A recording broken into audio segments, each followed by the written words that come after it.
Hello everyone, আসসালামু আলাইকুম। মোহন রাইদের বাজে 11:30 জিশান আজকে আমার হজা করে বসছি। বাসাত পেশাব করে এলাম, হেল লাগে চকলেট দিলাম একটা চকলেট হ্যাঁ যে খাই টাই হাইরে বাড়ি বেরি ঘুমায় পড়ছিন। সকালে ঘুমাইতে উঠছে তারা সিরা ভিজা খাওয়াই লইছি, আগে রান্না বাড়ি বাস করে এলতাছি। হন জিশানে বাপা যাবো খোটো, আমার রান্না বাড়ির টেনশন আছে, লেগে আতা হতে করে রান্ধালতাছি। 7:30 8টার সময় আজকে রান্না তাইছি অল্প লিট করেই। পরে ভাত বহাই দিছি, ভাত বহাই তাই উঠছি বিছনা টিছনা বাস করার লাগে। তার বাবা গেছে চাটা খাবার লাগে, বিছনা বাস করে তো হ্যাঁ কম্বলটা রোদে দিয়ে আলছি। কম্বল রোদে দিতেছি, আমি পাতলা কম্বলটা ডেইলি রোদে না দিলে তখন ভালো লাগে না। 2টা কাপড় আছে না, আগে রেডি রোদে দিয়ে আলছি। রান্না বাড়ি হয়ে গেছে, চিকেন আলু বাইগুন তরকারি বানাইলাম, আলু ভর্তা করছি, উগনা মরিচ দিয়ে দিশানে বাপার লাগে ভাত বাড়াইতেছে, অল্প ঠান্ডা হইতেছে ফ্যানের তলে। পরে হ্যাঁ গোসল করে ঘরে গেছি। এমনি আম্মাজির সেন্টার দিয়ে মা আইসে কয়েন বলে হাব্বার হয়েছে, দুপুরে আইলাম, আয় দেখলাম হাফের বাচ্চা ওদের আম্মাজি আব্বাজি মানে জিশানে বাপ সবই মিলে ডারে মারলো।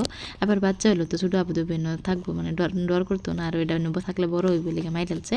মায়েরা হেরে ভাববো যে হালা বেলো যেতেছে, যে আমাদের স্কুলের সাইনবোর্ড, স্কুলটা একদম আমরা বাড়িতে আর কি গলদারও রাস্তার লগে যে আমরা জায়গা আছে, ওদের স্কুল বান্ধলছি। পরে যে সেনাই পড়ছে বাড়িতে, হ্যাঁ খেলাত লাগিয়ে পড়ছে, আমিও বাচ্চা খেলছি।